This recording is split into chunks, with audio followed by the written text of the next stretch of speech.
Students, ये class 11 का दूसरा वीडियो है। आप लोगों ने जो मुझे सम्मान दिया है, जो चैनल को सब्सक्राइब किया है, वह सराहनीय है। इसी तरह आप सब्सक्राइब करते रहिए और मुझे भी पढ़ाने में मन लगेगा। आपको जो भी प्रॉब्लम हो, जो भी बात पूछना हो, पूछ सकते हैं। आज मैं ये दूसरा क्लास 11 का ले रहा हूँ। पिछले क्लास में हमने आपको कॉमर्स किसे कहते हैं, कौन कौन सा सब्जेक्ट आप लोगों को कॉमर्स में पढ़ना है, उसके बाद बिजनेस, ये आपको एक्टिविटी के बारे में, बिजनेस एक्टिविटी के बारे में बताए थे कि पहला होता है ट्रेड, दूसरा होता है कॉमर्स, तीसरा होता है इंडस्ट्री और चौथा होता है पब्लिक सर्विस। ये सब बताए हैं। अब मैं आप लोगों को बताने जा रहा हूँ अकाउंटिंग किसे कहते हैं, अकाउंटिंग का क्या परिभाषा है। तो अकाउंटिंग का परिभाषा दिया गया है, nearly every business enterprise has accounting system. It is a means of collecting, summarising, analysing and reporting monetary terms, information about business। यानी प्रायः प्रत्येक व्यवसायिक उपक्रम में एक लेखा प्रणाली होती है। यह व्यवसाय से संबंधित सूचनाओं को मुद्रा के रूप में एकत्रित करने, उसका सारांश बनाने, विश्लेषण करने तथा जानकारी उपलब्ध करने का एक साधन है। यानी अकाउंटिंग जो है यह एक साधन है जो व्यवसाय में ये लेखा प्रणाली रखा जाता है, उससे संबंधित सूचना मुद्रा के रूप में उनको एकत्र किया जाता है, उनका सारांश निकाला जाता है, विश्लेषण किया जाता है। तो ये अकाउंटिंग का परिभाषा हुआ। अकाउंटिंग किसे कहते हैं ये बताया गया। अब मैं आप लोगों को ये बिजनेस साइकिल के बारे में बताने जा रहा हूं कि बिजनेस साइकिल क्या है, व्यापार चक्र क्या है। यानी हम लोग पहले क्या करते हैं, पहले हम लोग जर्नल बनाते हैं, उसको मैं पहले आप लोगों को लिख दे रहा हूं, तब फिर उसके बारे में बता रहा हूं।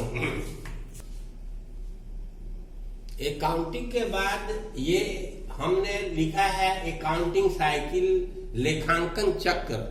यानी लेखांकन चक्र यानी लेखा कैसे किया जाता है। फर्स्ट हम लोग काम क्या करेंगे, तो पहले हम लोग जर्नलाइजिंग करेंगे, रोजनामचा प्रविष्टि करेंगे।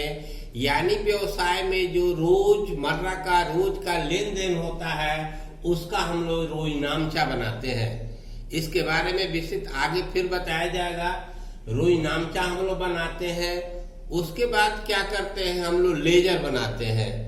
जितने भी खाते अलग अलग खाते हैं, सबका अलग अलग लेजर बनता है।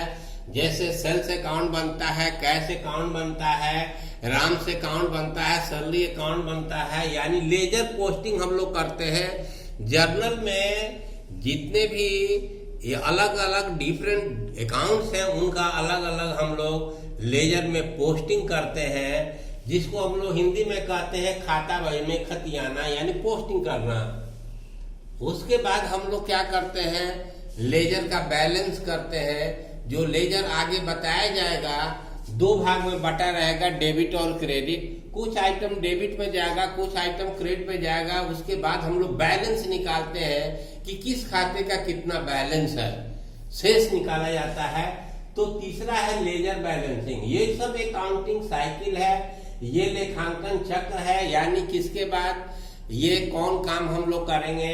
यानी पहले हम बताए हैं जर्नलाइजिंग, यानी जर्नल बनाते हैं। दूसरा बात है लेजर पोस्टिंग, यानी डिफरेंट अकाउंट जो है जर्नल में, उनका लेजर हम लोग बनाते हैं। तीसरा बताया गया है लेजर बैलेंसिंग, यानी लेजर का बैलेंस हम लोग निकालते हैं, शेष निकालते हैं।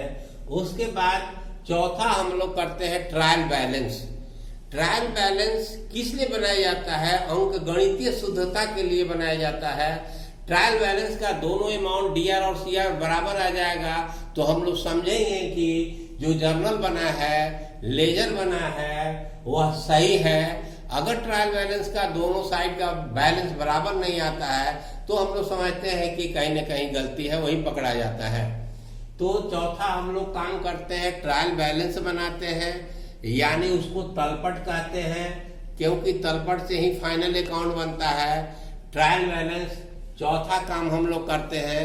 ये ट्रायल बैलेंस के बारे में विस्तृत बताया जाएगा, वैसे आपको हल्का बता दे रहे हैं कि जितने भी हम लोग लेजर में खाते खोले हैं सबका नेम लिख देते हैं, हेड ऑफ अकाउंट लिख देते हैं, किस खाते का कितना बैलेंस है, किसका डीआर बैलेंस है, किसका सीआर बैलेंस है। दो अमाउंट का हम लोग यानी बैलेंस का बनाएंगे, उसमें हम लोग डीआर, जिस खाते का डीआर बैलेंस है डीआर में लिखते हैं, जिसका सीआर बैलेंस सीआर में लिखते हैं। उसके बाद दोनों का टोटल करते हैं, बराबर आ गया तो समझते हैं कि जो जर्नल लेजर और बना है, बैलेंसिंग किया गया है, वह सब सही है। उसके बाद पांचवा काम हम लोग करते हैं पोस्टिंग स्टेटमेंट, ये आय विवरण है। ये चौथा है, ये पांचवा आप लोग का है स्टेटमेंट, पोजीशन स्टेटमेंट है। ये पोजीशन स्टेटमेंट, पोजीशन स्टेटमेंट है, पोजीशन स्टेटमेंट यानी आय विवरण तैयार करना, यानी ट्रायल बैलेंस के बाद कितना आय हुआ उस संस्था का, उस फर्म का, उस व्यवसाय का, हम लोग पोजीशन स्टेटमेंट बनाते हैं, आय विवरण बनाते हैं। यानी इसमें हम लोग फाइनल अकाउंट एक बनाते हैं जिसमें कितना लाभ हुआ, कितना हानि हुआ, ग्रॉस प्रॉफिट कितना हुआ, नेट प्रॉफिट कितना हुआ, व्यवसाय की स्थिति क्या है, ये पोजीशन स्टेटमेंट में, आय विवरण में हम लोग मालूम कर लेते हैं। उसके बाद छठा काम है अकाउंटिंग साइकिल में analysing and interpretation of result, यानी रिजल्ट जो निकला है, प्रॉफिट हुआ या लॉस हुआ, उसको एनालाइज करते हैं हम लोग, ये परिणामों की व्याख्या करते हैं, उसको एनालिसिस करते हैं, विश्लेषण करते हैं कि पिछले साल कितना लाभ था, इस साल लाभ कितना हुआ, बढ़ा तो कैसे बढ़ा, घटा तो क्यों घटा, या खर्चा पिछले साल कितना हुआ, इस साल कितना हुआ, ये खर्च बढ़ा तो कैसे बढ़ा, उसका हम लोग पूरा विश्लेषण करते हैं, एनालाइज करते हैं, उसकी व्याख्या करते हैं। तो ये है अकाउंटिंग साइकिल। अब अगले क्लास में आप लोगों को ये बताएंगे बुक्स ऑफ ओरिजिन और ये books of original entry, books of original entry बताया जाएगा कि पहले हम लोग कैसे बनाते हैं, फिर हम लोग परचेज बुक वगैरह अगले वीडियो में बनाया जाएगा। पहले आप लोग को अकाउंटिंग किसे कहते हैं बताया गया, अकाउंटिंग साइकिल क्या है, फिर अगले वीडियो में आप लोगों को हम ये आगे का बात बताएंगे, तब फिर हम लोग जर्नल बनाएंगे, क्वेश्चन हल करेंगे। ठीक, थैंक यू।